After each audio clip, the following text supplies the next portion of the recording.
Slightly elevated blood sugar or A1C results often arrive quietly, with no visible symptoms to signal a problem. Many people first hear about it during a routine checkup, and they might be told it's a little high, but nothing to worry about yet. That small reassurance can be dangerously misleading.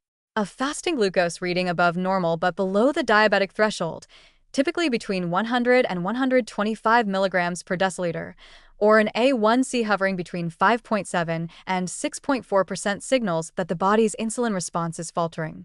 This condition, known as prediabetes, represents the critical midpoint between health and disease. It rarely happens overnight.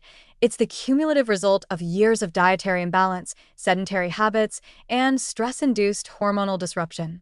The warning is subtle but urgent. Once blood sugar remains slightly elevated for months or years, internal damage can begin long before a formal diabetes diagnosis. The danger lies in complacency.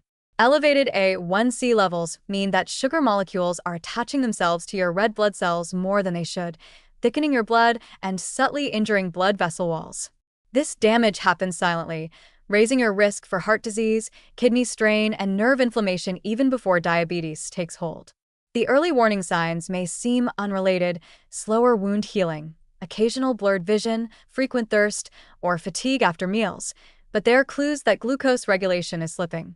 The body is struggling to manage energy effectively, and without correction, the pancreas becomes overworked. Each meal high in refined carbohydrates or sugary beverages pushes it further toward exhaustion, forcing insulin production to spike and eventually decline. The positive news is that this stage is remarkably reversible, but only through active, daily commitment. One of the most proven and sustainable dietary patterns for restoring glucose control is the Mediterranean diet. This approach isn't a short-term fix, but a long-term realignment of how food supports metabolic balance. Instead of focusing on restriction, it emphasizes abundance of colors, textures, and natural nutrients. Base your meals on whole grains like quinoa, barley, or farro, which release glucose slowly and help steady energy.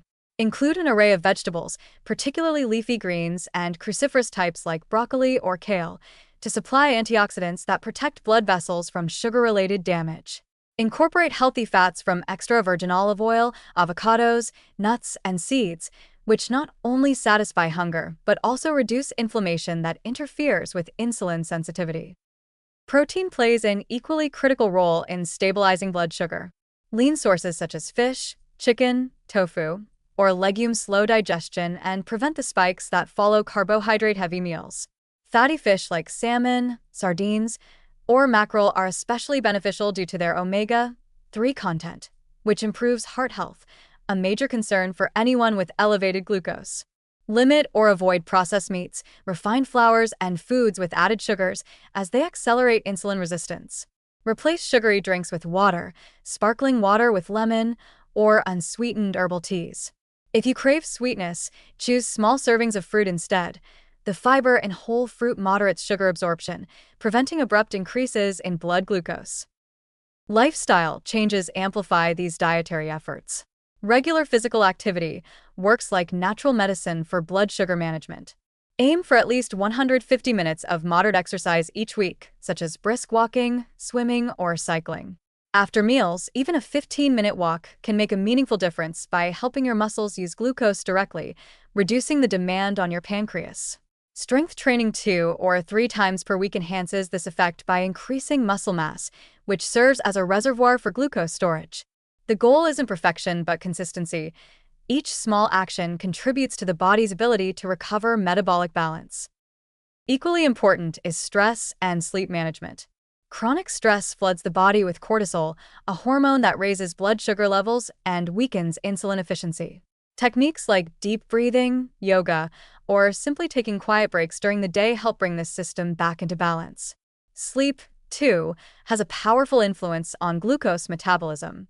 Poor sleep, less than 7 hours per night, can increase insulin resistance even after a single night.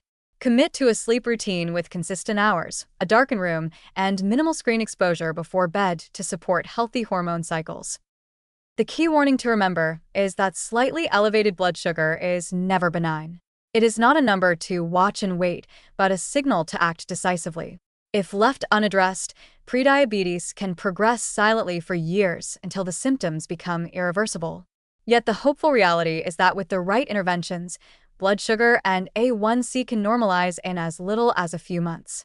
Many people who once hovered at the edge of diabetes have restored healthy levels through disciplined nutrition, movement, and stress control. This transformation doesn't require perfection or deprivation. It requires awareness, patience, and steady habits that respect the body's natural design.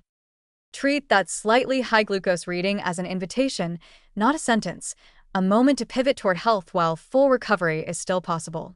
Each balanced meal, each mindful walk, and each restful night of sleep are cumulative acts of prevention. The earlier you act, the more powerfully your body can heal, and the greater your chance of avoiding the lifelong consequences of diabetes before they ever begin.